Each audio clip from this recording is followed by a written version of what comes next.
Budak-budak TikTok, dia tak tahu apa. Yang dia tahu tentang Ustaz Kazim. Dia tak tahu. Yang kita ni duk ceramah, dia tak lahir lagi.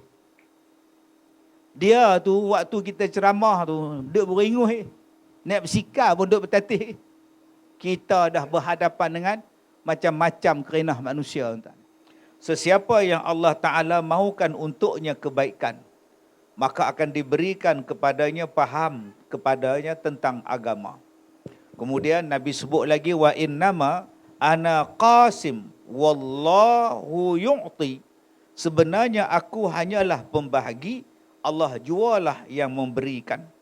Walan tazala hazihil ummah qa'imatan ala amrillah. Kata Nabi lagi, akan berada satu umat daripada kalangan umat aku, tetap kekal mereka itu. Qa'imatan ala amrillah. Mereka itu akan berdiri tegak dengan perintah Allah, atas perintah Allah, akan hukum Allah. La yadurruhum man khalafahum. Tidak akan mengganggu gugat kepada mereka itu siapa-siapa pun, hatta ya'tiya amrullah, sehinggalah datangnya urusan daripada Allah ke atas mereka. Hadis daripada riwayat Imam Bukhari dan Imam Muslim. Baik, ada 3 poin yang Nabi sebutkan di dalam hadis ini. Pertama, may yuridillahu bihi khairan yufaqihu fid din. Siapa-siapa yang Allah Ta'ala nak berikan kepada dia kebaikan, maka akan diberikan dia kepahaman tentang agama. Tuan-tuan yang saya hormati, kepahaman tentang agama lain, ilmu agama lain. Beza tu. Banyak orang yang berilmu tapi belum tentu faham. InsyaAllah orang yang faham tentang ilmu, dia dah ada ilmu. Macam mana nak tengok faham tak faham tentang agama? Tuan-tuan pergi highway, tuan-tuan singgah dekat surau di RNR highway. Ada surau, tak besar mana pun, kecil. Kecil je tuan-tuan. Kadang-kadang kita berhenti dekat Plaza Tol, lagi kecil. RNR tu kira besar juga. Kadang-kadang bila RNR punya surau tu kecil, ada yang jadi imam, yang jadi makmum, bagus. Tapi lepas-lepas dia habis jadi imam, dia baca zikir, dia baca doa, berjam. Yang hak duk tunggu nu punya ramai nak sembahyang. Yang nak meneruskan musafir lagi banyak.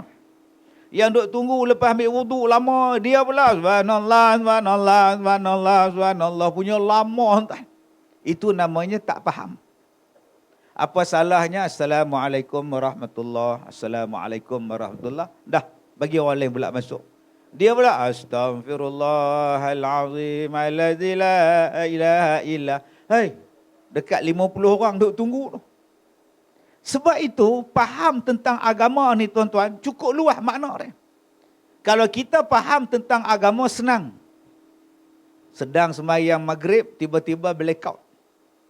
Kipas tak ada, aircon berhenti, budak kecil confirm menangis. Gelap. Tu imam pula baca 1 rakaat, 1 muka surat. Ya ayyuhallaz, agak-agak tuan-tuan, tu imam ni macam mana? Sepatutnya bila dah gelap, bila dah blackout, budak pula menangis, ringkaskan bacaan, bukan ringkaskan sembahyang. Oh, dia kata blackout pula, isyak buat 2 sudah. Allahu Akbar. Tu bengong nama dia tuan-tuan.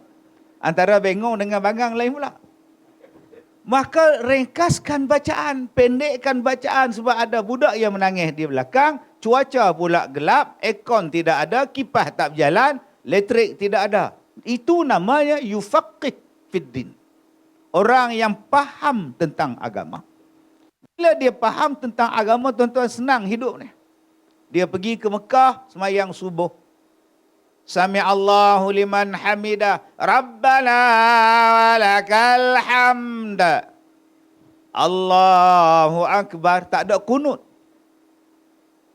Dia pun sujud sekali tu imam. Pasal apa? Pasal dia faham. Yang ni mazhab Ambali. Dia tak buat kunut. Selesai masalah. Tapi dia nak buat juga kunut. Rabbana walakal hamd. Allah mahdina fi wa'afina min. Seorang dia baca. Kemudian balik ke hotel dia bising. Cepat benar tu imam. Tak sempat nak berkunut. Awak sekarang ni duduk di satu tempat yang tak baca kunut, awak faham bahawa tu tak baca kunut. Senang hidup. Serupalah orang Arab mai ke tempat kita, dia baca kunut. Senang hidup dia. Tempat kita berkunut, tempat dia orang tak berkunut. Dua-dua boleh pakai. Kerana faham tentang agama, simple hidup dia. Akan mudah urusan dia. Banyak orang tuan-tuan yang ada ilmu, tapi bila dia tak faham kondisi dia tak faham kepada uruf dia, maka dia akan timbul masalah. Itu yang pertama. Faham daripada sudut memahami keadaan masyarakat, keadaan sesuatu masa itu. Macam kita sekarang ni. Sekarang ni tuan-tuan, yang datangnya melimpah keluar. Semayang macam mana nak buat? Macam mana nak zikir panjang ke, nak baca pendek ke? Hari ni tu imam tuan-tuan dia faham. Dia baca ayat pendek, dia baca ayat mudah, lepas semayang tak ada apa, terus jalan doa. Setengah tuan-tuan siap tahlil. La ilaha illallah. Habis pukul 8 tahlil, ceramah 8.30 habis, sebab setengah jam. Pasal apa? Pasal imam taklah baca punya. Sebab tu dia kena baca. Baca tu nama dia Iqra'. Iqra' ni bukan sakat baca buku. Iqra' ni memahami keadaan. Iqra' cara nak parking kereta, cara nak parking kasut. Iqra', bacalah. Baca minda orang, baca apa yang sesuai, baca apa yang tak sesuai. Bacalah apa yang orang nak, bacalah apa yang orang benci. Itu nama dia Iqra'. Yang kedua, faham tentang agama itu apa? Kita sebut perkataan tadabbur. Kalau Al-Quran, afala yatadabbur. Kenapa kamu tidak mentadabburkan Al-Quran? Kenapa awak tidak mentadabburkan Al-Quran? Faham Al-Quran bukan faham daripada sudut tafsir semata-mata. Tafsir tu satu ilmu yang tinggi. Tapi takkan nak tadabbur, kau tak boleh tadabbur. Bila kau tadabbur satu-satu benda, kau akan jadi hebat. Benda yang Allah soal pada kita. Kenapa awak tidak mentadabburkan Al-Quran? Contoh paling mudah. Ada 114 surah. Ada 100 nama 14 surah. Ada nama Nabi, ada nama binatang, ada nama perempuan, ada nama orang, ada nama buah-buahan, ada nama negeri dan sebagainya. Yang menjadi nama-nama surah. Surah yang pertama Al-Fatihah, pembukaan. Surah yang kedua Al-Baqarah, lembu betina. Tadabbur, cuba faham. Faham di situ saja. Adakah ada orang berfikir, baik letak nama Muhammad, Al-Fatihah Muhammad, surah Muhammad. Tak, surah Muhammad duduk tengah-tengah. Surah Adam pun tak ada. Manusia yang pertama Adam. Tak ada nama Adam surah. Yang ada surah Ibrahim, surah Muhammad, surah Nuh. Contohnya. Surah Ibrahim, surah Yusuf. Surah Adam tak ada, surah Isa pun tak ada. Kenapa tak letak nama Adam? Al-Fatihah, Adam. Yang ketiga, surah Idris. Tak ada juga. Kenapa Allah letak Al-Baqarah? Yang ni yang kita memahami. Nama dia tadabbur. Adalah sebab Allah letak nama Al-Baqarah. Saya ni pengurusi pusat pendidikan Al-Barakah. Ada pengurusi majlis sebut dijemput pada yang berbahagia Datuk Ustaz Kazim Ilyas dari pusat pendidikan Al-Baqarah untuk menyampaikan ceramah. Masa bila saya didik lembu pula? Al-Barakah lain, Al-Baqarah lain. Jauh tu walaupun bunyi dekat-dekat. Al-Baqarah lembu betina. Pasal apa? Pasal dalam dia ada cerita tentang Al-Baqarah. Yalah. Dalam Al-Baqarah ada 3 juzuk, hampir 3 juzuk. Ada kisah Nabi Musa. Kenapa tak ada surah Musa? Ada kisah Nabi Adam, ada kisah tentang Iblis, ada kisah tentang Fir'aun di dalam kisah dalam surah Al-Baqarah. Ada kisah Habil, ada kisah Talut dan Jalut. Kenapa tidak letakkan nama mereka? Yang ni yang saya katakan tadi, cuba faham, tadabbur. Berapa banyak orang mensia-siakan seekor binatang nama dia lembu. Berapa banyak kita ni tak peduli dengan lembu. Cuba tuan-tuan tengok. Buat kajian tengok. Dalam Malaysia ni, ada berapa banyak masjid? Masjid ada berapa ribu buah? Tak tahu. Tak pernah kira pula Ustaz. Wilayah persekutuan tuan, ada berapa tuan masjid surau? Tak tahu Ustaz. Saya pun tak kira pula. Ustaz berapa Ustaz? Saya lagi tak tahu Ustaz. Tempat saya tahu 600 buah masjid. Hak tempat saya tu. Negeri saya. Dalam kampung saya ada 10 masjid. Surau 36 masjid di kampung Manjui tu. Wah, banyaknya tuan. Kampung saya tu kampung Manjui. Satu masjid, surau. Surau saja tempat saya tuan-tuan 5. Satu kampung. Kampung Melayu yang paling besar di Malaysia ni nama dia Manjui. Okey, tutup buku Manjui. Baik. Katalah di Malaysia ni tuan-tuan, masjid saja ada 4,000 buah masjid sampai Sabah. 4,000 buah masjid, sekali buat korban seekor lembu. Harga dia RM5,000. 4,000 masjid kali dengan RM5,000, ada berapa juta? 4 kali 5 apa? 20. 20 juta. Kalau satu masjid 10 ekor lembu, 50,000 darab dengan 4,000 masjid. Bilion tuan-tuan. Kenapa tuan-tuan tak nak meniaga lembu? Tuan-tuan tahu tak, hanya untuk korban saja, setahun sekali itu baru masjid, belum surau. Ada masjid yang buat 35 ekor lembu korban. Yang paling miskin ni tuan-tuan, seekor lembu. Surau kita berapa tuan? 5. 5 tuan. Ni tara Bandar Tasik Selatan ni, Olan ni. Olan tuan. Baru 5 Bandar Tasik Timur. Bandar Tasik Utara, Barat, Tasik Tenggara. Jom adik anak-anak muda yang datang malam ni, besok jadi toki lembu. Kaya. Allah buka peluang untuk bisnes lembu je. Lembu mana ada jatuh harga? Motor jatuh harga, melainkan RXZ. RXZ naik harga, tuan. Motor kita beli hari ni, lusa jual, turun harga. Lembu beli dulu 1,600, sekarang 5,600. Belum masuk susu dia lagi. Ni, sekarang ni ada orang hutang negara kita 1 trilion. Wow, 1 trilion banyak. Tak payah susah tuan-tuan. Perdagangan susu lembu di dunia setahun 1 trilion jumlah dia. Nak bayar hutang senang aja, bela lembu susu. Selesai masalah. Negara yang ambil susu lembu, New Zealand, Australia, Belanda. Akhirnya di rumah kita ada mereka ni. Ada nama dia Fernleaf, ada namanya Dutch Lady, ada nama dia Nestle. Semua ni produk daripada negara luar. Yang anak kita duk minum sampai kita yang tua pun minum. Namanya Dutch Lady, Dutch Baby. Kenapa kita tak buat Melayu Baby? Kenapa Dutch Baby, Dutch Lady? Sedangkan Quran turun pada kita beribu tahun. Felda, bela lembu. Saim Dabi, ada ladang banyak, bela lembu. Itu baru susu lembu.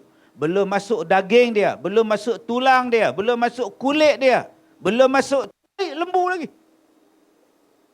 Masya Allah tuan-tuan, subhanallah. Kenapa kita tak berminat dengan lembu sedangkan dia nama surah dalam Quran, surah lembu. Kita hari ni tuan-tuan bila marah, panggil lembu. Bodoh macam lembu. Akhirnya orang benci pada pekerjaan lembu. Mari minang anak kita, awak kerja apa? Saya ada ladang lembu pakcik. Awak bela lembu? Oh no. Bapak dia pula toki TikTok. Sebab dia kata bela lembu tak boleh pakai tie. Apa salahnya besok bela masuk ladang lembu pakai tie coat? Pakai coat, tie tak ada. Sekarang fashion baru punya. Pun salah. Itulah tuan-tuan nama dia tadabbur. Bila kita tadabbur Al-Quran, Masya Allah, hebat rupanya Quran. Itu baru saya cerita tentang bak lembu. Cuba tuan-tuan cerita bak lain pula. Saya selalu kalau ada bunyi macam tu, saya pergi laporan. Tapi saya tak nampak, tuan, tak boleh nak pergi laporan ambulans tu. Toyota jenis apa, tuan. Selalu saya bagi laporan. Cuba kita fikir tadabbur. Bagi faham tadabbur. Okey. Sekarang ni banjir. Di Johor ada, di Perak ada, di Terengganu banjir. Okey, banjir. Saya tengok tadi kemoh kat mana tu, pusat pemantauan banjir. Dah tunggu dah 4-5 orang. Dah tahu dah nak banjir ni. Dah tahu nak banjir, buat persiapan lah. Baik. Ada tak berlaku dalam dunia ni banjir? Ada. Bila Ustaz? Di zaman Nabi Nuh. Bukan banjir, dia bah. Bah ni lagi dahsyat daripada banjir. Bah ni dengan ribut, dengan taupan, tenggelam rumah. Bukan kata tenggelam rumah, tenggelam gunung pun tenggelam. Bayangkan. Gunung boleh tenggelam. Akhirnya yang selamat kapal Nabi Nuh alaihi salam.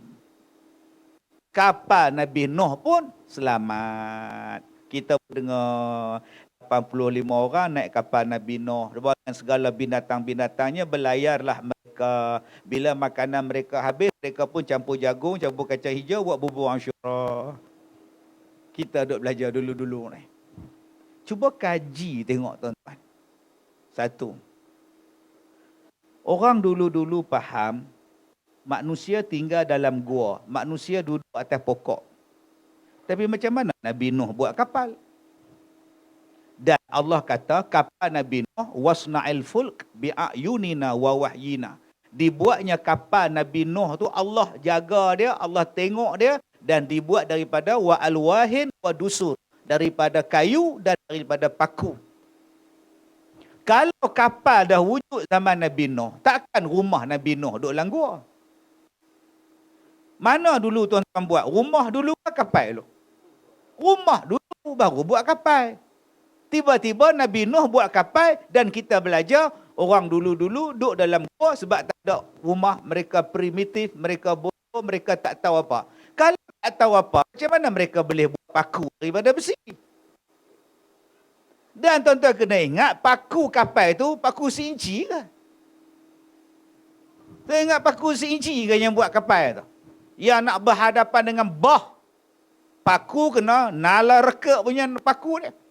Maknanya zaman tu orang dah tahu masalah besi. Orang dah tahu penggunaan kayu, penggunaan papan. Cuba tadabbur di situ. Dua. Kapal Nabi Nuh ni dia bawa apa Ustaz? Dia bawa segala jenis haiwan.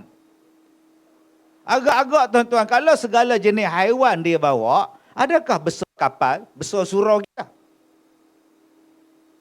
Berebut tempat duduk pula dengan gajah, rimau, singa, kura-kura. Maknanya ada satu ruang untuk binatang, ada satu ruang untuk manusia, ada satu ruang untuk benda yang lain. Ada berapa tingkat Nabi, kapal Nabi Nuh alaihi salam? Berfikir. Macam mana Nabi Nuh boleh kawal zirafah, kawal gajah? Maknanya manusia boleh kawal binatang. Tuan-tuan nak heran apa dengan sarkas? Nak heran apa hari ni orang boleh bela lembu, bela gajah, bela macam-macam? Nabi Nuh panggil binatang naik atas bukit. Kapal Nabi Nuh tu atas bukit. Maknanya binatang ni panjat bukit, masuk dalam kapal. Macam mana cara Nabi Nuh panggil?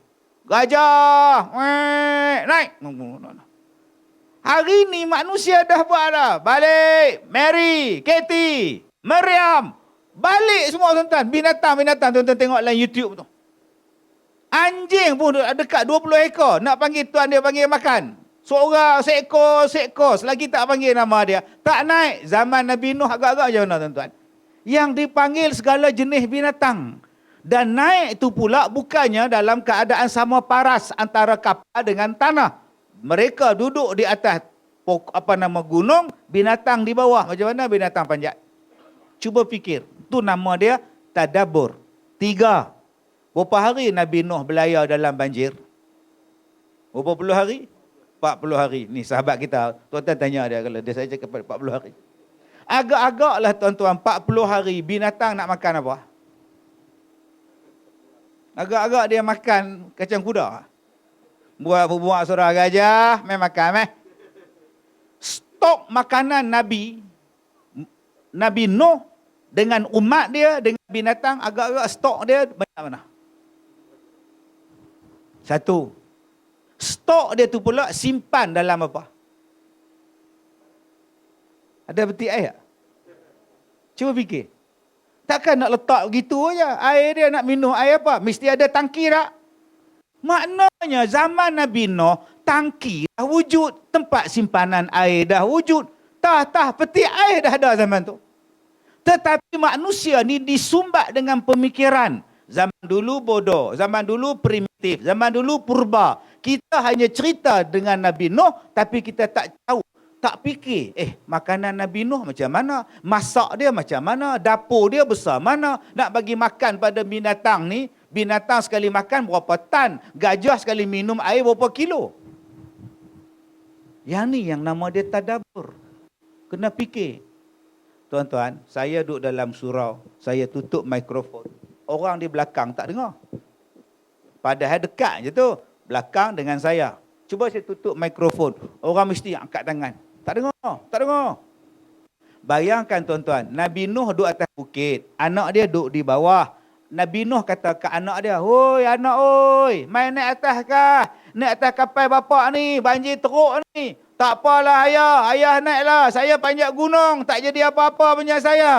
Agak-agak tuan-tuan, kalau saya dengan belakang cakap tak dengar tuan-tuan, sedangkan tak ada angin, tak ada hujan, tak ada banjir, tak ada kepala air pun tak dengar, bayangkan Nabi Nuh di atas, anak dia di bawah, dengan ribut, dengan taupan, tiba-tiba boleh bercakap.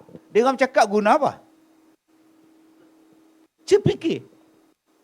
Kalau saya kata, dia orang cakap guna handphone, tuan-tuan mesti gelak. Bodohnya ustaz. Siapa bodoh, tuan-tuan? Balik buka surah Al-Ankabut, balik buka surah Ar-Rum, Allah Ta'ala cerita bahawa umat zaman dulu lagi canggih daripada kamu. Buka Quran, ada 114 ayat dalam Quran, Allah Ta'ala sebut asyadda minhum quwwah. Orang dulu lagi hebat daripada kamu. Dan mereka memakmurkan dunia lebih banyak daripada kamu memakmurkan dunia. Tetapi datangnya tuan-tuan, orang-orang penjajah-penjajah, datangnya barat, mengubah pahaman Quran, mengatakan bahawa orang dulu-dulu adalah primitif, orang dulu adalah bodoh, orang dulu adalah zaman batu, yang canggih hanya zaman kita. Maka kita pun dah lama menolak Al-Quran yang mengatakan bahawa orang zaman dulu lagi canggih daripada kita. Tuan-tuan balik, tuan-tuan kaji ya. Macam mana Nabi Nuh buat kapal daripada kayu dan sampai sekarang kapal dia masih ada. Duduk atas gunung Ararat di Turki ni. Kita buat rumah yang paling canggih, habis-habis tahan 200 tahun, lepas tu reput. Yang inilah nama dia tadabbur. Jom tuan-tuan, selain kita mendapatkan ilmu, tolong faham tentang ilmu. Memahami itulah yang kena jelas. Dalam hadis ni Nabi sebut, siapa yang nak jadi baik, dia diberikan kepahaman tentang ilmunya. Satu. Yang kedua, kata Nabi SAW, wa innama ana qasimun wallahu yu'ti. Sesungguhnya aku ni, kata Nabi, hanyalah pembahagi, tetapi yang memberikannya ialah Allah Subhanahu wa taala. Nabi kata, aku ni tugas aku ialah duk bagi. Duk bagi apa semua ni, yang nak memberikan kepada kita ialah Allah. Nabi bagi pada kita tentang yang ni halal, yang ni haram, yang ni rezeki, yang ni tak rezeki. Nabi cerita pada kita, yang ni boleh, yang ni tak boleh. Nabi cuma cerita. Yang nak bagi pada kita, yang nak memberinya ialah Allah Subhanahu wa taala. Maka berusahalah kita, berikhtiarlah kita untuk nak dapat apa-apa yang dijanjikan oleh Allah kepada kita.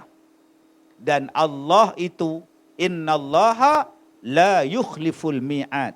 Allah tidak menyalahi janji. Sesungguhnya. Apa janji-janji Allah? Wah, janji Allah banyak tuan-tuan. Allah berjanji, siapa yang buat baik akan dibalas dengan kebaikan. Jadi kalau nak dapat kebaikan, sila buat baik. Lamalah Wing duk sebut lagu ni. Mulia dibalas syurga. Okey, dosa akan sengsara. Itu hukum karma. Masya Allah. Nak menyanyi dalam surau tu Haji. Tak boleh menyanyi kan? Mulia dibalas syurga. Allah dah janji dah. Akan dimuliakan siapa-siapa yang berilmu dan beriman. Allah sebut dah tu, yarfa'illahu allazina amanu minkum wallazina utul ilma darajat. Nabi cerita tu. Sebab hari ni manusia dia nak jadi mulia. Dia teringin nak jadi mulia dan dimuliakan orang. Bagaimana nak jadi mulia? Oh, dia kena jadi kaya. Dia faham jadi kaya, muliakan dia. Ada orang nak jadi mulia ni kena ada pangkat kat depan. Ada pangkat baru mulia, tak ada pangkat leceh. Sebab tu kadang-kadang dia beli pangkat. Doktor pun dia beli doktor palsu, datuk pun datuk palsu. Macam-macam tuan-tuan. Tengku pun tengku palsu. Bayangkan. Palsu belaka. Sebab nama tu menjadikan orang hormat pada dia. Dia tak ada Said pun, dia bubuh Said. Nak bagi hormat tu. Dia datang jumpa saya dengan Pak Wu dia. Dia kata, Ustaz, saya nak kahwin dengan teman lelaki saya. So, bapa saya tak izinkan. Why? Sebab dia tak Said. Saya Syarifah, bapa saya Said. Dan dia tak Said. Habis tu, bapa tak izinkan, nanti hilang Said. So, dia suruh saya kahwin dengan Said. Jadi saya nak dengan dia, Ustaz. Apa pendapat Ustaz? Saya kata pergi Pesuruhjaya sumpah, buat nama Said pun masalah apa. Dia kata nanti tak ada Said jadi Megat, jadi Yong, jadi Puteri, jadi Putera apa semua. Dia tak mahu. La ilaha illallah. Ada yang datang jumpa saya pula, dia kata, Pak Wu saya ni nama dia Zakaria. So, bapa saya tak bagi izin kahwin sebab ada huruf Z. Kenapa dengan Z? Dia kata nama laki-laki yang ada huruf Z jahat. Saya kata saya pun ada huruf Z, Kazim, baik ya. Saya tak ada jahat pun. Pelik betul orang zaman sekarang ni tuan-tuan. Mesti dia tengok cerita Azura ni. Nah, Z dengan Azura tu. Azura. Apa je pasal ni? Nak dapat mulia, kadang-kadang dia faham kena ada pangkat. Maka ramailah orang berebut untuk dapat pangkat. Berlawan. Allah dah bagi tahu dah, nak dapat kemuliaan bukan di kalangan manusia. Manusia ni hari ni dia baik, hari ni dia mulia. Tuan-tuan tunggu tuan-tuan jatuh tak? Kalau saya seorang pemimpin, kalau saya jatuh tuan-tuan, agak-agak boleh bangun balik. Dia pijak rapat tuan-tuan. Rapat ranak dah. Bila bangun pula, hak puji tu pula melangit. Hari tu hang pijak aku. Ini manusia. Tetapi kemuliaan betul-betul, kata Allah, dua. Orang beriman dan orang berilmu. Jom tuan-tuan, nak dapat mulia di sisi Allah dua cara. Cara yang pertama ialah, jadilah orang beriman. Yarfa'illahu allazina amanu minkum. Jadi orang beriman. Dua, orang yang dapat ilmu pengetahuan. Dua benda inilah tuan-tuan yang akan dimuliakan oleh Allah, dimuliakan oleh isi langit, dimuliakan oleh isi bumi, hatta burung yang terbang, ikan yang berenang dalam air itu pun mendoakan pada dua golongan ini. Golongan apa? Yang beriman dan yang berilmu. Allah Ta'ala sebut apa lagi tentang janji Allah? Janji Allah ialah siapa yang bersedekah, siapa yang infak, siapa yang bayar zakat, siapa yang memberi, aku balas dia 700 kali ganda.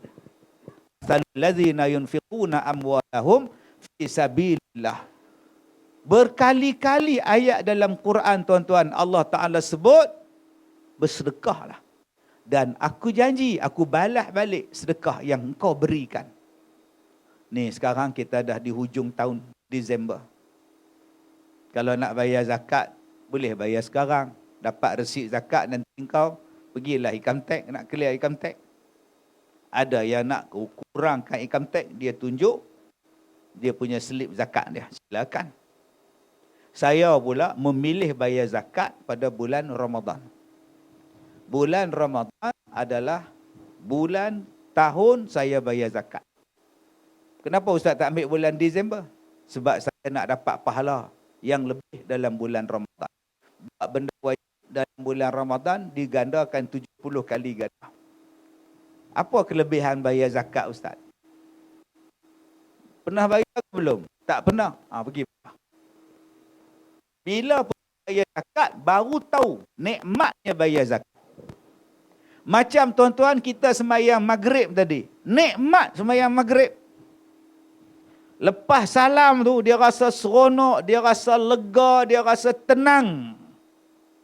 Cuba tanya orang yang tak semayang. Walaupun dia sedang lepak, relax, tak semayang maghrib, duk lepak kedai mamak. Tak semayang amat. Ambil seat. Kenapa? Maghribi. Main pukul 3, pukul 7.30. Tempah seat dah tuan. Masya Allah. Subhanallah. Tak tenang tuan-tuan. Walaupun dia rasa seronok, tapi dia tak semayang, dia takkan rasa tenang. Orang yang semayang ni tuan-tuan, dia rasa tenang. Macam itulah perasaan orang bayar zakat. Dia berlepas satu beban yang besar duk rasa ni bila dia akad dengan amil sahaja, doa saja, Allah, ada hak menangis tuan-tuan. Ada yang menangis bayar-bayar zakat. Sebab selama ni dia tak bayar, dia rasa lagu mana tau. Tuan-tuan yang saya hormati, bukankah Allah sebut siapa yang bersedekah, Allah gandakan dia balik 700 kali ganda. Dan Allah tidak pernah menyalahi janji. Nak dapat 700 kali ganda, sedekah. Tadi Tuan Haji kata surau kita setiap tahun 5 ekor lebih kurang korban. Tahun lepas tak korban. Tahun dulu tak korban. Tahun dulu tak korban. Last makcik korban bila makcik? Dia tengok siling. Dia tengok siling. Lah, abang korban bila bang? Saya korban tahun... Nampak? Dia tengok atas. Pasal apa? Dia nak ingat tahun. Jarang orang nak ingat, dia tengok bawah. Saya korban tahun, jarang. Dia akan tengok atas. Saya masa tu tahun... Nampak? Maknanya punya lama.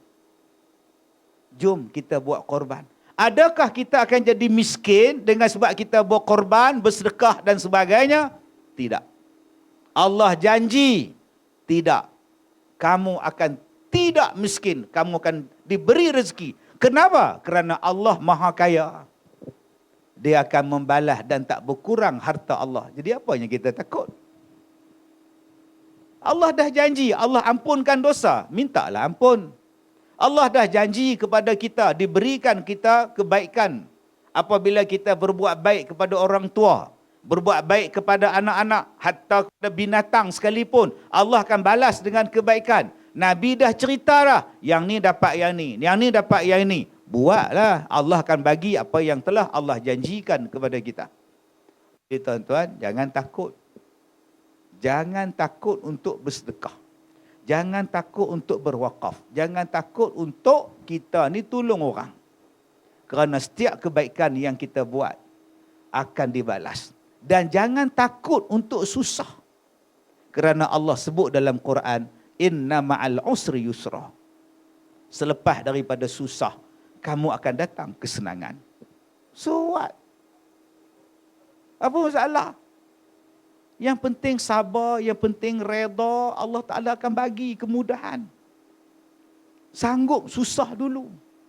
Ini tidak nak senang. Hidup nak senang je. Tak nak sakit. Tak nak susah.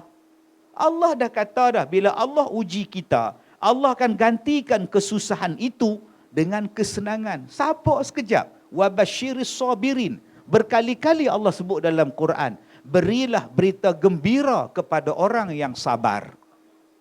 Jadi, kalau makcik-makcik di belakang sana yang sekarang ni susah. Apa susah? Macam-macam bentuk susah. Sabar sekejap. Makcik simpan dalam hati makcik. Simpan apa? Simpan satu perasaan. Apalah yang Allah nak bagi ke aku ni. Tadi saya jumpa dengan imam tadi. Dia ada slip disc. Jantung pula tukar injak baru. Nama apa imam kita? Imam Razli. Allahu Akbar. Jantung, dada dah buka dah. Mai slip disc pula. Saya pun jantung juga.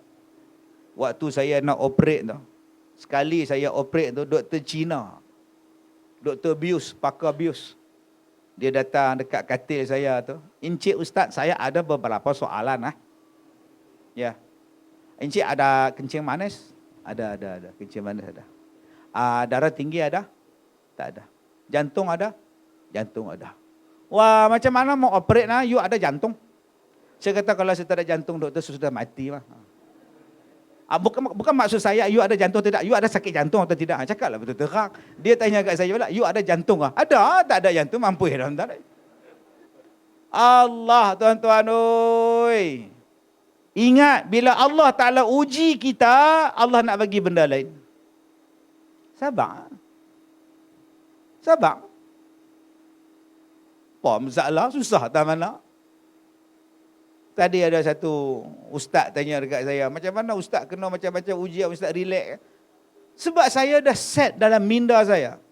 Bila saya diuji dengan macam-macam benda, ada benda lain yang Allah Ta'ala nak bagi pada saya. So, saya sabar saja. Hiduplah dengan tenang, layanlah masalah yang datang, hidup very simple. Selesai masalah. Bulan lepas keluar, Ustaz Kazim antara 16 yang dilarang berceramah. Ya Allah, seronoknya. Sebab orang tak panggil ceramah. Alhamdulillah. Duduk di rumah. Saya dah ceramah 32 tahun.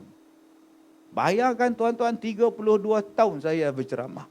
Tadi Abang Haji tanya saya, Ustaz muda betul? Muda apa 32 tahun ceramah? Kalau saya ceramah umur 30, lah berapa puluh tuan. Tapi tak nampak tua, kena tanya saya apa petua dia tuan. La ilaha illallah. Saya bagi contoh, saya pergi umrah. Saya balik hari Jumaat baru ni, minggu lepas. Saya sampai KLIA pukul 3 petang, ambil beg semua lebih kurang, 4.30 saya keluar. Saya sampai di Ipoh 10.30 malam. Besok paginya, hari Sabtu, pukul 8 pagi, saya dah ada di sekolah saya layan 11 bas yang datang. Bukan saya layan bas tu, saya layan orang yang dalam bas tu. Dua ada 440 orang tuan. Ambil gambar, berceramah lah apa semua, bagi makan semua. Setiap minggu orang melawat sekolah saya dalam 20 bas. Minggu ni je 11 bas sebab tak ada orang. Jemaah saya pergi umrah. Pegawai saya pergi umrah dalam 8 orang. Jadi kita tak ada kekitangan yang ramai. Habis program dengan mereka, saya pergi ceramah di Sungai Petani. Hari Ahadnya pula, pukul 12 saya di Caukit. Malamnya pula tuan-tuan, saya di Felda Cini. Habis di Felda Cini, Pahang, balik ke Ipoh, pukul 9 ada kelas, pukul 2.30 ada meeting di Pulau Pinang. Habis di Pulau Pinang tuan-tuan, sampai di rumah pukul 10 malam. 10 malam tuan-tuan, start pula kereta pula tuan-tuan pergi ke Kuala Lumpur. Studio PPZ buat rakaman sampai pukul 2. Balik ke Ipoh pula tuan-tuan oi. Hari Selasa ceramah di Batu Lapan, Tambun. Habis tu pula datang pula tadi dekat Amanah Raya pukul 12. Habis pukul 12 rehat sekejap, dah datang ke tempat tuan-tuan. Balik ke Ipoh pagi besok pukul 9 di sekolah saya, pukul 12 di RTM Perak. Malam besok di Kelana Jaya tuan-tuan, siaran langsung Forum Perdana Ehwal Islam TV1. 2 episod. Patah balik ke Ipoh pula pukul 9 pagi. Hari Jumaat saya ada ke FRU Ipoh. Malam saya ada dekat Melaka, Dataran Asahan Melaka. Kalau tuan-tuan jadi saya 32 tahun buat kerja macam tu, agak-agak mati ke koma tuan. Silat-silat kena stroke. Jadi apa masalah orang nak gam saya ceramah? Tak ada masalah apa. Aku suka gam. Saya punya konsep senang. Panggil saya datang. Tak panggil saya duduk di rumah. Boleh main cucu. Boleh saya tengok Tok Ma. Dia tak bagi panggil opah nampak tua. Panggil Tok Ma. Punya lama tak jumpa Tok Ma. Sekarang sekali-sekala. Sekali jumpa gemuk dah Tok Ma. Apa masalah tuan-tuan? Hidup kita simple. TV panggil, pergi. Tak panggil, sudah. Orang suka, suka. Tak suka, sudah. Kerja kita dakwah. Orang bagi sagu hati, saya ambil. Orang tak bagi sagu hati, saya ceramah, habis ceramah, balik. Orang bagi sagu hati tak cukup, jemput lagi sekali, tak datang dah. Apa masalah tuan-tuan? Cubalah hidup dengan simple. Tak payah kita nak pergi berat kepala otak kita. Yang tuan-tuan nak bagi berat kepala otak tu kejadah apa? Simple. Yang penting kita cari redha Allah. Sebab Allah ni dah janji dah. Siapa yang Allah Ta'ala redha dengan dia, syurga dia. Masuklah kamu dengan syurga Allah ni. Allah redha pada kamu, kamu redha pada Allah. Ya ayyatuhan nafsul mutmainnah, irji'i ila rabbiki radiyatan mardiyah. Saya hanya buat kerja untuk mencari redha Allah. Bukan nak cari glamour. Ada orang kata Ustaz Kazim tu cari glamour. Glamour apa tuan-tuan? Tak ada istilah glamour dengan saya lah. Saya duduk dalam jamban pun ambil gambar. Nak glamour apa? Tak ada live dah tuan-tuan saya ni. Saya kalau boleh nak menyorok gitu tuan-tuan. Wah, nak cari glamour. Glamour pula otak. Ha? Aku dah tak ada live dah dalam hidup. Tuan-tuan bayangkan, saya duduk dalam tandas orang ketuk pintu.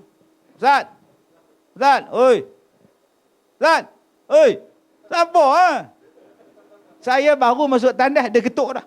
Saya pun kabut keluar. Ya. Sila. Dah nak ambil gambar. Astagfirullahalazim tuan. Lepas dia ambil gambar, dia pergi, saya masuk balik tandas tuan. Kalau macam tu, tuan-tuan kata saya nak cari glamour, silap banyak lah tuan-tuan. Dah sampai tahap macam tu, saya nak pergi umrah. Tak boleh nak buat apa dah. Berjalan setapak orang ambil gambar. Berjalan setapak ambil gambar. Nak kata apa? Ada yang kata Ustaz Kazim ni cari glamour. Gila glamour. Hang suruh gila glamour. Saya lagi tak glamour, lagi bagus tuan-tuan. Sebab yang kita nak buat ni hanya mencari redha Allah. Tak ada istilah letih, tak ada istilah penat. Isteri saya tanya, abang tak penat abang? Kuhulu ke hilir. Memang saya kata cita-cita saya nak mati dalam dakwah. Saya nak yang tu sebab Nabi kata majlis ilmu ni berada dalam taman-taman syurga. Siapa yang menghadiri majlis ilmu ni, dia berada pada jalan-jalan syurga. Saya nak yang tu. Tuan-tuan tak mau kan mati sedang menuntut ilmu? Kita ingat dia tidur, duduk menyandar kat dinding. Ubah mati. Baik tegak balik badan, jangan sandar dinding. Allah. Benda yang paling mudah masuk syurga, salah satunya ialah duduk dalam majlis ilmu. Sahhalallahu lahum. Allah Ta'ala sebut dimudahkan untuk kita. Masya Allah tuan-tuan. Saya hari itu kena serangan jantung 2016. Tengah ceramah di Kelantan. 2016 dah. Subhanallah. Saya ingatkan saya mati dah masa tu tuan. Duduk dalam ambulans ni, Allah, aku ni tak ada dah, habis lah, Alhamdulillah lah. Dua perkataan je yang saya sebut. Alhamdulillah, la ilaha illallah, Alhamdulillah. Kalau aku mati ni, Alhamdulillah, ya Allah, la ilaha illallah. Itu je. Tak ada ingat yang lain dah. 10:30, satu Malaysia ada kecoh. Al-Fatihah. Ustaz Kazim meninggal dunia. Kalau ikut Facebook tuan-tuan, mati dah saya 2016. Ni hak datang ni zombie. Sebab tu jangan percaya apa yang media sosial cakap. Belum tentu betul. Siasat dulu, tabayun dulu. Contoh paling mudah hak depan tuan-tuan. Kita hari ni apa yang kita baca, percaya. Apa yang kita tengok, share. Apa yang kita tengok, terus kita nampak. Tak habis-habis. Tak boleh siasat loh. Tak boleh tanya loh. Saya di Pulau Pinang hari Sabtu tu. Saya balik umrah hari Jumaat. Hari Sabtu saya pergi Penang meeting. Ada satu orang main tanya saya dekat Seri Malaysia, Kuala Batah. Ni anak tanya, jangan marah. Tak marah. Marah apa tanya? Bukannya rugi. Tanya apa? Ni nak tanya Datuk tarik diri bertanding dulu. Ada orang bagi duit kat Datuk? Suruh tarik diri. Tak ada orang habaq kat anda. Ustaz Datuk tarik diri tu sebab Ustaz Datuk dapat 2 juta. Cakap kat orang tu, kepala otak dah. Saya ada duit lagi untuk bagi makan anak isteri saya. Saya ada lagi rezeki yang Allah bagi.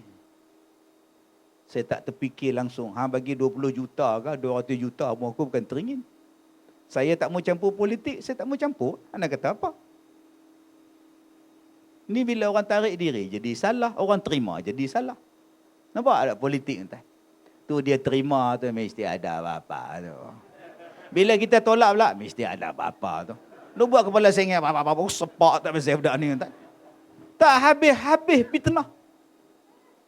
Inilah dia orang ni. Kepala otak tu kena cuci dah. Bawa klorok ke, bawa anti karat ke apa betul balik. Susahnya tuan. Tapi adakah jadi apa-apa dah? Saya senyum. Saya kata, fitnah lebih daripada itu pun aku terima. Biar pergi kat dia lah. Esok kita jumpa di hari kiamat. Simple punya hidup tuan-tuan. Tak payah duk pening. Kenapa dia orang tuduh aku? Kenapa tuduh aku? Lalas bunuh diri. Tak payah. Tak payah tuan-tuan. Hidup kita simple. Akak-akak dapat suami yang rajin pukul akak-akak, minta cerai. Yang duk menung. Kenapa? Mata lebam macam panda. Kenapa? Pergi minta cerai. Sudah selesai masalah. Ni datang jumpa saya tak tahan ustaz. Dia pukul saya tak tahan ustaz. Kak pergi jabat agama, pergi report polis, pergi report hospital, minta cerai. Saya tak nak bercerai ustaz. Kalau tak nak bercerai, sabarlah. Saya tak sabar dah ustaz. Kalau gitu cerailah. Saya tak nak jadi janda ustaz. Kalau gitu, sabarlah. Saya dah tak boleh sabar ustaz. Sekali lagi aku yang hilang sabar lah. Orang kata cerai, hang tak sabar. Kata tak sabar, hang dah jadi... Hei, pergi minta cerai, suami pukul. Habis edah, menikah lain. Kalau boleh cari suami baru, hak tak ada tangan. Nah. Dua-dua belah tak ada. Benar. Habis-habis kot dia tanduk lah. Zinedine Zidane nama dia main tanduk. Tak ada apa. Simple punya hidup. Agak-agak isteri kuat beleter, cerai. Menikah baru hak bisu. Dia beleter apa pun tak. Ni dah cari hak kuat beleter, duk bising. Bini aku bising lah. Yang hang cari. Ada yang jumpa saya, ustaz, suami saya ni pilot. So, dia tak ada di rumah. So, tak, macam kita nak wujudkan keluarga bahagia tak dapat kan? So, yelah ustaz faham tak? Yelah so. Yang akak pergi cari orang nak jadi pilot tu pasal apa? Bila kak kahwin dengan pilot, kak kena faham bahawa dia duduk di langit. Dia tak duduk di bumi. Kalau kak nak cari satu suami yang 24 jam ada di rumah, kahwin dengan orang stroke. Pergi ke hospital, bersepah. Kahwin lagi, hujang lagi. Mari kita kahwin. 24 jam ada kat bilik tidur. Akak yang cari, abang yang cari, isteri PJJ. Hadapilah PJJ. Isteri jarak jauh, perkahwinan jarak jauh. Suami dia kerja di Sabah, dia kerja di Kuala Lumpur, kemudian duk mengeluh. Tak masa hampa bercinta tu hampa tak fikir ke? Hang cikgu di sana, aku cikgu di sini. Kalau kita kahwin macam mana? PJJ lah. Kalau gitu cancel. Tapi ustaz, cinta harus dipertahankan. Silakan. Hang menyusahkan ustaz pasal apa? Ustaz tolonglah ustaz. Macam aku tak tahu nak cakap apa. Patutnya hang cari cikgu yang satu sekolah dengan hang. Senang, pergi sekolah sekali, naik kereta sekali, parking, jimat, semua. Kita yang cari masalah dan kita jadi pening. Cubalah hidup dengan benda yang senang, tuan-tuan. Sebab tu ada orang yang tak mau menikah. Bujang dia dengar orang masalah, dia gelak. Dengar kawan dia cerita masalah, dia gelak. Sampai sekarang duk gelak gitu, tuan-tuan. Rupa wayar putih. Pasal itu dia tak menikah. Baik, yang ketiga, baru masuk tajuk. Fitnah akhir zaman. Oh ya Ustaz, hak sejam tadi, sejam muqaddimah. Yang ni baru masuk tajuk. Masya Allah. Yang pertama tadi, orang yang faham dengan agama. Dua, orang yang Allah Nabi Muhammad sebut, dia cerita jalan. Yang tukang bahaginya Allah, kecarilah daripada Allah. Yang ketiganya kata Nabi SAW, walan. Dan sama sekali tidak. La pun ada, ma pun tidak. Ada juga. Dalam Quran ni banyak diguna perkataan. Ada yang kata ma. Ma ismuka. Bahasa kita lah. Mai bahasa lain, masmuk. Mai bahasa hak elok sikit, ma ismuka. Kita bersebut. Kita kata ismi Kazim. Ma juga, apa nama awak? Ada pula yang ma tu nama dia ma asabakum. Tidaklah ditimpanya musibah pada mereka. Ma juga, tidaklah juga. Ada juga yang kata la. La ni berbentuk larangan. Wala taqrabuz zina. Jangan hampir pada zina. La juga. Ada juga la yang membawa kepada penafian. Amla, awak buat ataupun tidak? Oh tidak, la. Tidak, saya tak buat. La juga. Ada juga yang membawa hampir sama dengan dia. Lam. Alam tarokai, tidakkah kamu tengok? Oh banyak tuan-tuan. Ada satu lagi perkataan, lan. Lam nun. Lam nun ni maknanya tidak akan berlaku. Dalam bahasa kita, nehi kebinehi. Nampak tak? Okey. Mere mengki gangga, au tere mengki jemna. Bol rada bol. Nampak tak? Nampak tak lagu Sanggam tu? Mere mengki gangga, au tere mengki jemnata. Bolo rada bolo sanggam hoga kinehi. Bolo rada bolo sanggam hoga kinehi. Dia kata apa? Nehi kebinehi. Tet. Nampak? Kita tak faham bahasa. Tak faham apa ustaz gila ceramah lagu Hindustan. Mere mengki Gangga, au tere mengki Jamnata. Aku ni sungai Gangga. Kau tu sungai Jamna. Wahai Radha, bagi tahu dekat aku, adakah Jamna dengan Gangga ni boleh bertemu? Maka Radha kata, nehi ke benehi, sama sekali tidak akan bertemu antara sungai Jamna dengan sungai Gangga. Nama dia apa? Nehi ke benehi. Dalam bahasa Arab, nama dia apa? Lan. Boleh faham? Lan. Lan. Takkan bertemu. Saya laki-laki tak? Boleh tak saya mengandung? Apa dia? Lan. Takkan boleh mengandung. Walaupun nama saya Sajat, tak boleh mengandung. Tak pernah faham? Tak faham sudah. Pasal apa? Pasal saya lelaki. Lan ni benda yang takkan berlaku. Walan tarda ankal yahud. Dan sama sekali Yahudi dan Nasrani akan redha pada kamu. Sama sekali takkan berlaku. Nampak? Allah dah bagi tahu. Yahudi dan Nasrani nehi kebinihi. Redha pada umat Islam. Sama sekali tidak. Jangan tuan-tuan kata dulu Yahudi dulu lain, dia jahat. Lah Yahudi sekarang dia lebih apa? Terbuka, offensive. Ingat bola sepak ke offensive ni? Dia dah lebih, hang tu sebut tangan lagu tu lah. Allah dah beritahu dalam Quran sampai kiamat, Yahudi dan Nasrani takkan redha pada umat Islam sehinggalah kita ikut jejak langkah mereka. Nama perkataan takkan berlaku tu nama dia apa? Lan. Kiamat takkan berlaku sehinggalah apa? Nampak tu. Lan taqumas saah, Nabi kata. Sama sekali tidak akan berlaku kiamat. Confirm tak berlaku. Sehinggalah datang 10 tanda-tanda yang Nabi sebut. Lan taqumas saah hatta tarawna qablaha 10 ayat.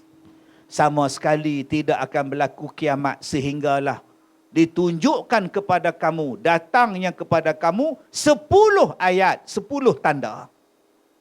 Pertama, ad-dukhan. Nabi sebut akan datangnya asap. Wad-dajjal. Akan datangnya dajjal. Wad-dabbah. Akan keluarnya binatang yang bernama dabbatul ard. Wa yakhruj Ya'juj wa Ma'juj. Akan keluarnya makhluk yang bernama Ya'juj dan Ma'juj. Kemudian wa tulu'ush syams min maghribiha. Akan terbitnya matahari daripada arah sebelah barat. Kemudian turunnya wa nuzulu Isa alaihi salam.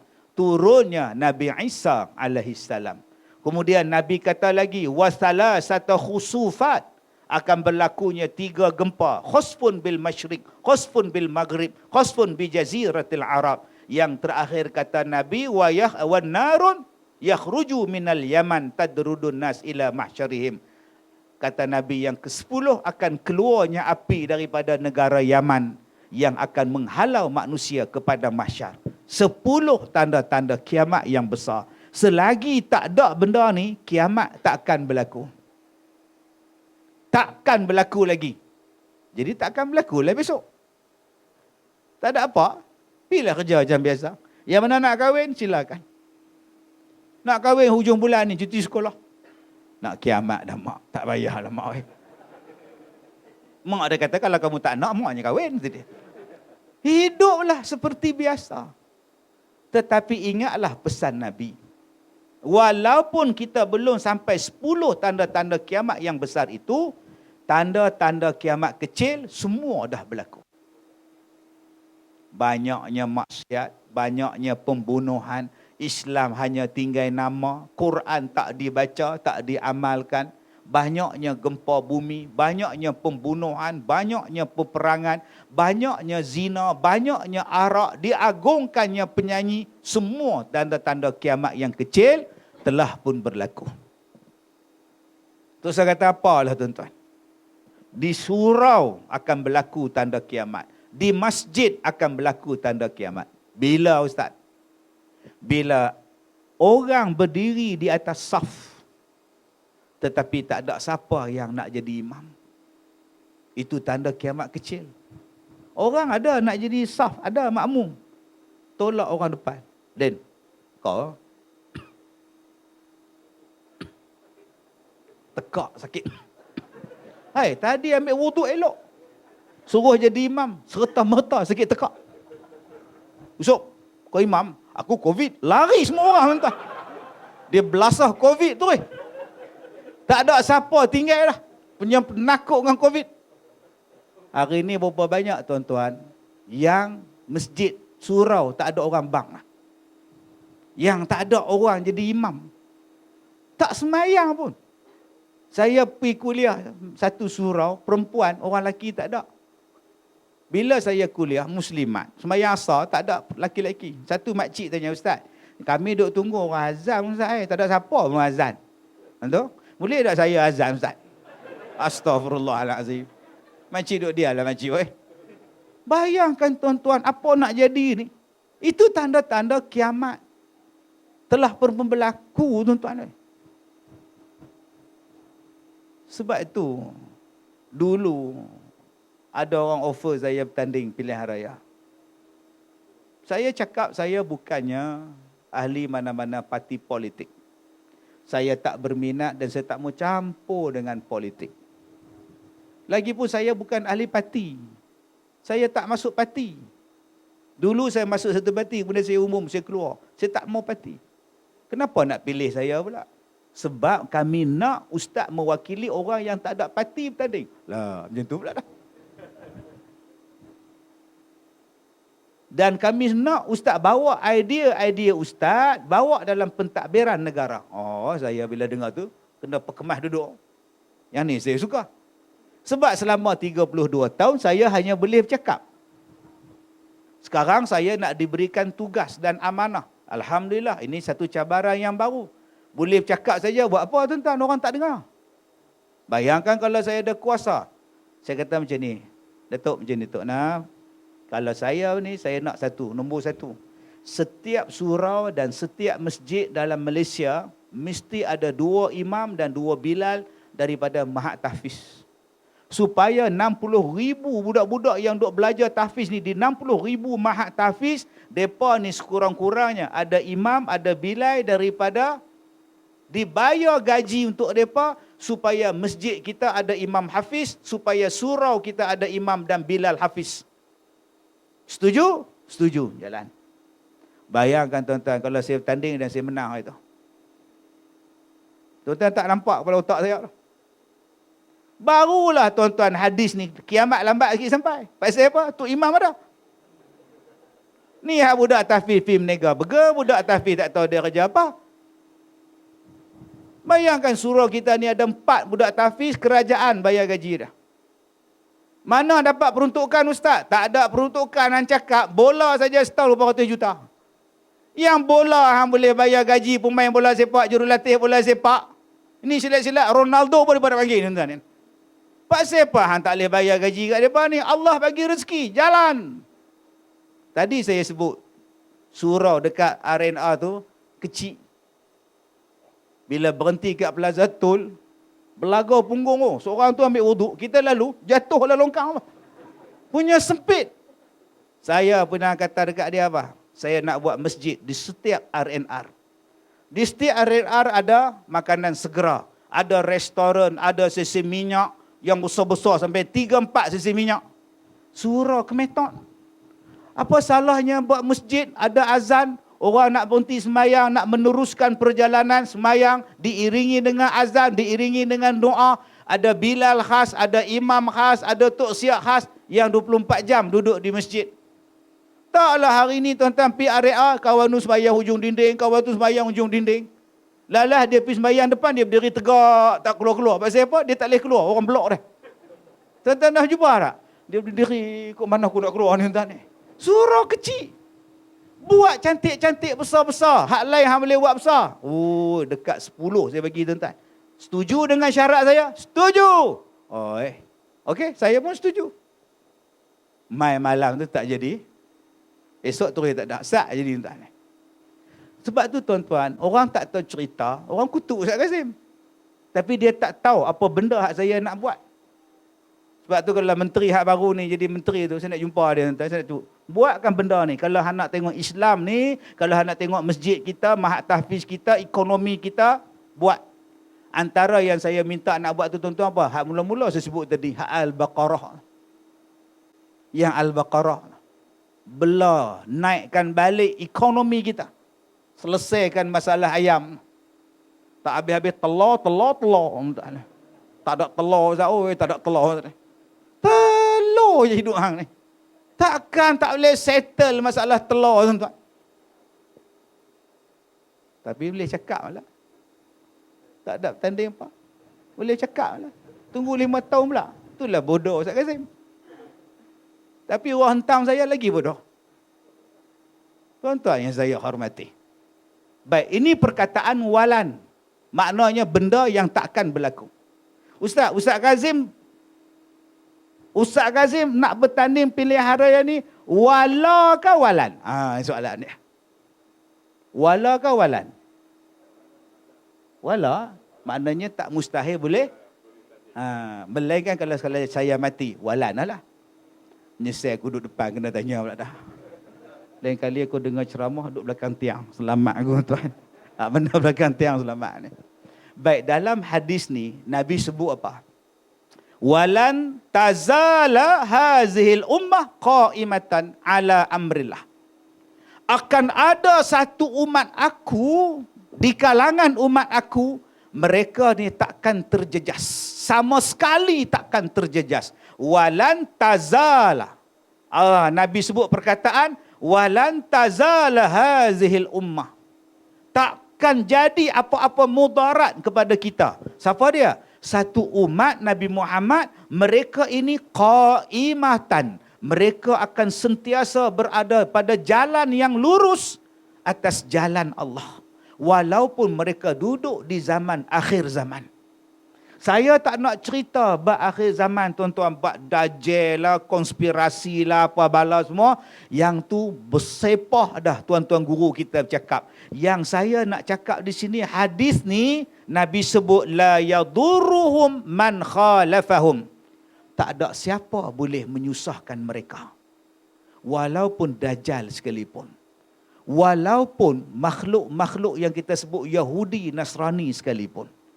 Kita takkan diusik, kita takkan jadi susah. Siapa dia Ustaz? Yang orang hari ni, yang duk takut ni, dia dengar cerita akhir zaman, dia takut. Saya bagi contoh, takut apa? Pertama, dia takut bab makan. Prepping. Simpan makanan. Kenapa? Kau tak tahu ke? Dajjal dah nak keluar. Habis tu, simpanlah Maggi. Beras. Simpan belakang rumah. Buat prepping. Cara prepping yang betul. Dah 3 tahun. Hampir 3 tahun dah berlalu PKP. Beras yang kita beli 20 kampit sekarang jadi apa? Berapa banyak waktu PKP hari tu disuruh prepping makanan. Sekarang dah jadi bubuk dah. Bubuk dah beras tu.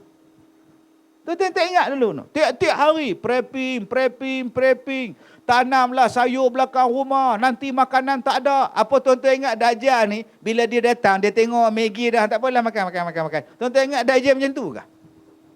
Dah, tuan-tuan. Yang kedua, tuan-tuan, waktu PKP hari tu, yang kecoh-kecoh tu, apa yang tuan-tuan dengar? Tuan-tuan, nanti nilai wang kertas tidak ada nilai. Wang kertas tak ada nilai, tuan-tuan. Habis tu, ganti dengan emas. Beli emas.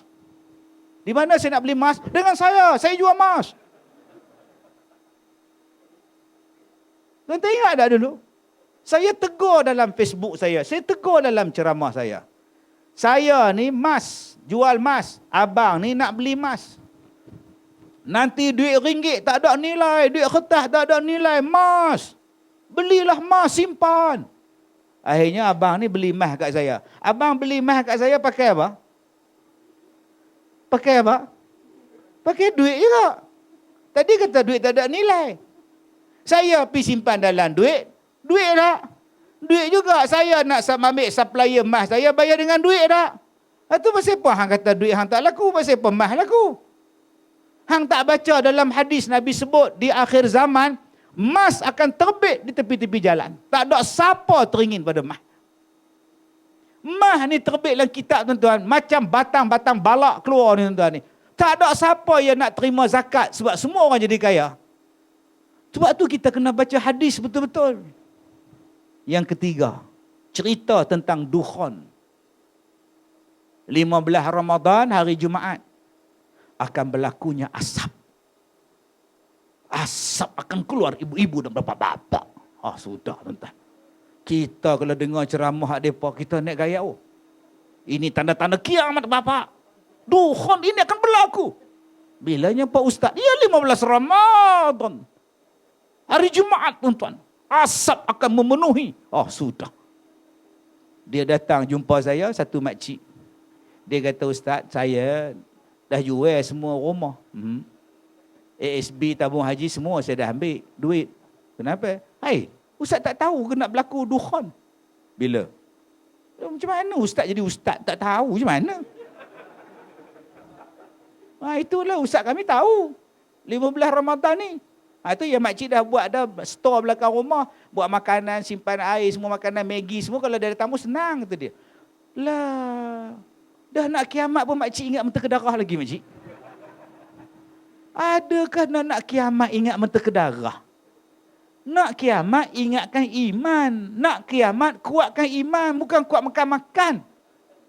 Tak tahulah, tapi makcik dah tahu dah nak datang dah dukhon, kata dia. Asap. Tu makcik dah tahu keluar duit semua dah. Tu makcik beli emas. Emas tu mana makcik simpan? Bagi kat ustaz lah dia simpan.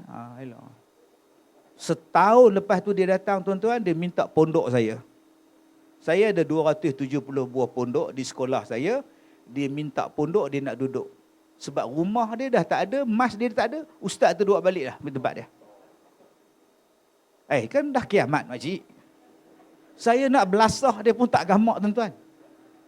Kesian, nak taruh sikit Ultraman taruh tu tak gamak lah, tuan-tuan. Dah lah duit hilang, harta semua hilang, kena tipu pula. Sabarlah. Saya pergi ceramah di Mekah. Tuan-tuan. Buat dekat satu hotel untuk orang-orang Melayu kita, orang petani kita di Mekah. Datang suami isteri daripada satu tempat nama dia Yanbu nama dia. Kita ni di Mekah yang tahu Riyadh, Jeddah, Madinah. Yanbu kita jarang dengar. Saya tanya, Kak, abang dari mana? Dari Yanbu, Ustaz. Ustaz, Imam Mahdi dah nak keluar. So, kami nak pergi cari dia. Di mana?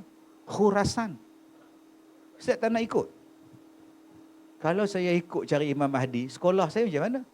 Imam apa pula nak ada sana? Imam Kazim dah tak ada. Dia tinggalkan anak dia tinggalkan kerja dia datang untuk pergi Khurasan. Sebab dia kata Imam Mahdi akan muncul daripada Khurasan. Saya kata, Kak, nak tunggu Imam Mahdi silakan. Nak tunggu Nabi Isa pun silakan. Tapi Kak, sebenarnya abang, mereka ni tak payah ditunggu. Sebab mereka mesti datang. Tunggu buat apa? Akak hanya siapkan iman, akak perteguhkan iman akak. Datanglah apa-apa benda pun. Nabi sebut dalam hadis ni, engkau duduklah di akhir zaman pun kau takkan jadi apa dengan fitnah-fitnah di akhir zaman. Yang ni yang saya nak ajak pada tuan-tuan malam ni. Jom jadi yang macam Nabi sebut. Walan yazala hazihil ummah qaimatan. Takkan jadi apa-apa kita. Takkan jadi apa-apa. Macam mana Ustaz? Maksud tak jadi apa-apa tu Ustaz?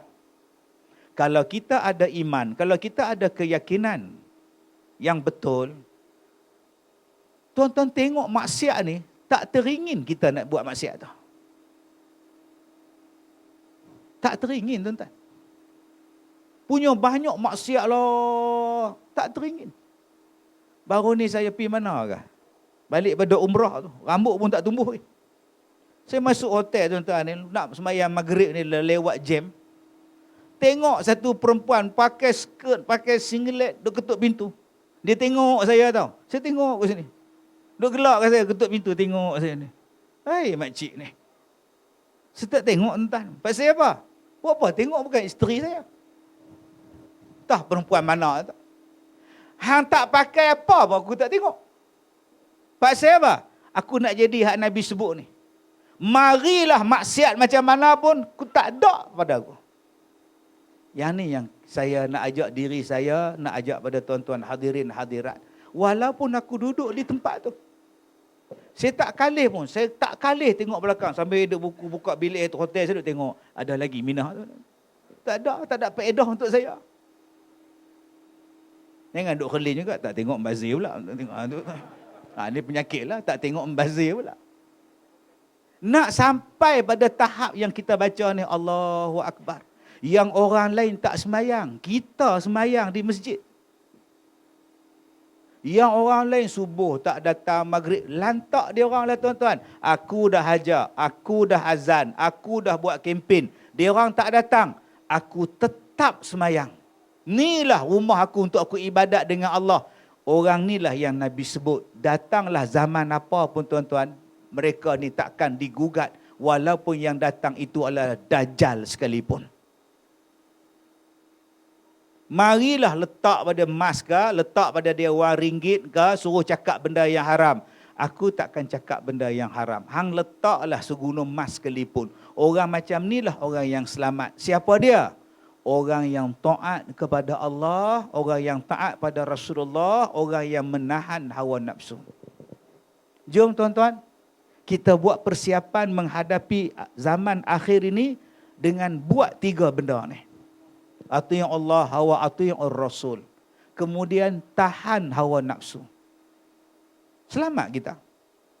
Masalah kita sekarang ni, pak siapa yang terlibat dengan riba? Tak pakai, leceh. Nak pakai, kena ambil hutang. Bila ambil hutang, terlibat dengan riba. Pejam mata lah, janji boleh pakai. Tak hutang, tak merasa. Nampak? Akhirnya kita terlibat dengan fitnah riba. Apa lekeh ke pakai motor? Apa sengkek ke pakai kereta kancil? Kereta awak tak ada hutang, motor awak tak ada hutang, Wira awak tak ada hutang, Toyota awak tak ada hutang. Sudah, aku selamat daripada riba. Riba lah yang merosakkan kita. Tapi hari ini, rumah kita riba, blender kita riba, motosikal kita riba, motor harga 100,000. Nak beli cash tak mampu, hutang. Tak boleh buat loan Islam, pinjaman Islam, pembiayaan Islam, buat loan riba. Kemudian kita sembahyang, Allahu Akbar. Balik naik motor riba. Macam mana Allah nak terima sembahyang kita? Macam mana kita nak kalahkan Dajjal kalau motor kita riba, rumah kita riba, pembiayaan kita tak ada? Kalau tuan-tuan nak yang ni tuan-tuan, Nabi sebut apa? Nabi sebut qaimatan ala amrillah. Mereka tetap tetap berada pada perintah Allah. Mereka tak buat benda yang haram. Dajjal mari depan mata dia pun, Dajjal tak boleh buat apa. Jadi tuan-tuan takut apa dengan Dajjal? Tuan-tuan peduli apa dengan kejahatan manusia kalau tuan-tuan berpegang pada perintah Allah? Dah. Saya berlakon filem. Tak tahu bila keluar filem ni pun lambat. Tuan-tuan. Nama dia, filem dia Zim Zim Ala Kazim. Nama filem tu. Tak tahulah kalau pengarah tukar nama lain, tak tahu. Tapi dah syuting dah habis dah. Syunting pun dah habis dah. Okey. Bila dia orang offer saya berlakon filem. Dan filem ni cerita tentang saya. Cerita tentang Ustaz Kazim. Pengalaman berceramah 30 tahun lebih. Terlalu banyak pengalaman saya menjadi seorang pendakwah. Saya sewa rumah RM130. Rumah saya rumah Kasim Selamat. Bila saya berdiri, tangan saya ni boleh pegang lantai tuan rumah di atas. Tinggi sikit pada rumah Kasim Selamat. Kasim Selamat kena bongkok, saya boleh tegak. Tapi tangan tak boleh straight. Bengkok sikit dah jumpa dah. Anak tuan rumah berlarilah atas kepala saya. Sewa dia RM130. Bilik satu. Satu hari jawatankuasa kampung tulis surat bagi dekat tuan rumah. Tuan rumah kata, Ustaz, saya dapat surat dari menek mesyuarat JKKKK kampung. Apa isi dia, pakcik? Diminta saya mengosongkan rumah sewa dan menghalau Ustaz keluar pada rumah sewa. Keputusan bersama mesyuarat jawatankuasa kampung. Minta Ustaz Kazim dikeluarkan daripada rumah sewa dan keluar pada kampung. Dahsyat tuan-tuan. Saya pun tanya pada tuan rumah, pakcik nak halau saya ke? Apa nak halaunya? Ustaz bayar sewa, kata dia. Saya pula bayar sewa 130 kali 12. Setahun punya bayar. Dia nak halau apa? Selagi mana saya hidup, dia memang tak ada hak mengalau Ustaz. Susah tuan-tuan jadi pendakwah. Susah jadi penceramah. Sebab tu budak-budak baru nak up BBNU, budak-budak TikTok, dia tak tahu apa. Yang dia tahu tentang Ustaz Kazim.